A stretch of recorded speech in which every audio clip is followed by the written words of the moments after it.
mandat dari rakyat, kita minta dari rakyat melalui pemilihan. Kita tidak puas kadang-kadang, kita kecewa kadang-kadang, kita menganggap sistem tidak baik, ada kecurangan. Ya marilah kita perbaiki bersama.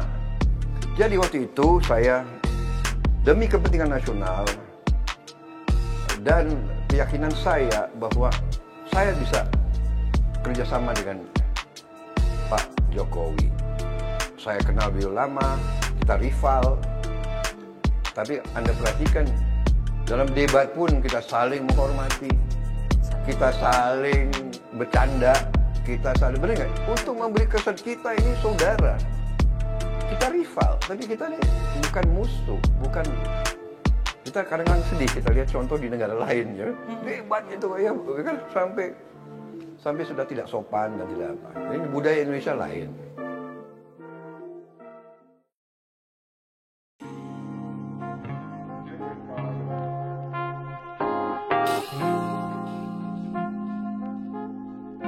Meski sempat bertarung sengit dalam Pilpres 2014 dan 2019, Prabowo Subianto akhirnya bergabung ke dalam Kabinet Indonesia Maju setelah diajak oleh Presiden Joko Widodo. Sejumlah momen kedekatan antara Jokowi dan Prabowo ini mulai terlihat pasca pemilu 2019. Jokowi kemudian mengungkap alasan mengapa ia memilih rivalnya dalam kontestasi pemilu itu menjadi Menteri Pertahanan. Jokowi menjelaskan di Indonesia tidak ada yang namanya oposisi seperti negara lain. Demokrasi Indonesia adalah demokrasi gotong royong. Oleh karena itu, Jokowi tidak masalah rivalnya masuk kabinet. Rekam jejak Prabowo selama berkarir di TNI menjadi pertimbangan Jokowi. Di sisi lain, Prabowo mengaku sempat terpikir untuk menolak tawaran jabatan tersebut. Namun demi persatuan yang sempat terpecah saat Pilpres, Prabowo memutuskan untuk menerima penunjukan dirinya sebagai menteri. Ditambah lagi posisi yang ditawarkan tersebut adalah bidang yang ia kuasai. Hal itu terungkap dalam tayangan video wawancaranya yang diunggah pada Senin 12 Oktober 2020. Prabowo juga mengakui etos kerja Jokowi sebagai kepala negara. Ia menegaskan pujian itu memang berdasarkan kenyataan selama dirinya bekerja bersama. Prabowo kemudian menyinggung soal orang-orang di sekitar RI1 yang terkesan melindungi atasan mereka.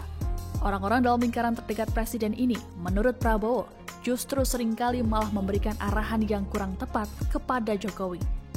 Bukan hanya itu, orang-orang ini juga disebut kerap mencampuri saat pengambilan keputusan. Lebih lanjut, Prabowo juga sempat mengungkapkan adanya pihak-pihak yang tidak suka dengan jabatannya saat ini. Prabowo menegaskan visi misinya tetap sama, meskipun kini telah masuk pemerintahan. Prabowo pun menyadari dirinya sudah masuk ke pemerintahan sehingga harus memahami perannya. Hal itu yang menjadi pertimbangannya karena ia tidak lagi lantang mengkritisi pemerintah. Ia menegaskan sikapnya selalu mendukung persatuan dan kerukunan demi kepentingan publik yang lebih luas. Meskipun sempat menjadi rival politik, Prabowo menerangkan hubungannya dengan Jokowi selalu baik dan saling menghormati. Hal itu dirasa penting bagi Prabowo agar kesan persaudaraan tetap terasa di antara mereka. Purnawirawan TNI ini mengakui ada pendukungnya yang kecewa saat dirinya menerima jabatan dalam pemerintahan. Namun, Prabowo justru membalas kekecewaan itu dengan menegaskan nilai-nilai yang diperjuangkannya tidak berubah. Presiden Jokowi bersama Menhan Prabowo Subianto juga terus menunjukkan kemesraan di hadapan publik. Juli lalu, Jokowi memberikan kepercayaan kepada Prabowo untuk menjadi leading sektor pertanian di Kalimantan Barat, lantaran pangan menjadi bagian penting dari pertahanan nasional. Keduanya naik helikopter bersama, melihat dari dekat lahan yang akan digunakan untuk menanam bahan pangan. Prabowo juga pernah terang-terangan memuji Jokowi sebagai sosok yang terus berjuang demi kepentingan bangsa dan rakyat Indonesia. Hal itu diungkapkannya setelah 6 bulan dirinya bergabung dalam Kabinet Indonesia Maju sebagai Menteri Pertahanan melalui unggahan video di Instagram resmi Partai Gerindra, Rabu 22 April 2020 malam. Prabowo melihat selama ini dalam mengambil keputusan, Jokowi selalu mementingkan keselamatan masyarakat miskin dan yang paling lemah. Prabowo juga menilai Jokowi berkomitmen untuk membersihkan pemerintahan dari praktik korupsi. Untuk itu, Prabowo pun berterima kasih kepada semua kader Partai Gerindra yang telah memberi kepercayaan, termasuk mendukung pada saat dirinya mengambil keputusan besar dan berat. Tak ada kawan dan lawan yang abadi dalam panggung politik. Kawan bisa jadi lawan, lawan bisa jadi kawan karena politik.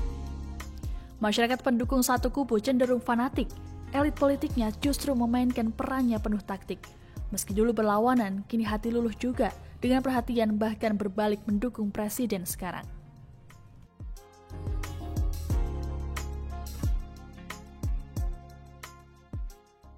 Terima kasih sudah nonton. Jangan lupa like, subscribe, dan share ya.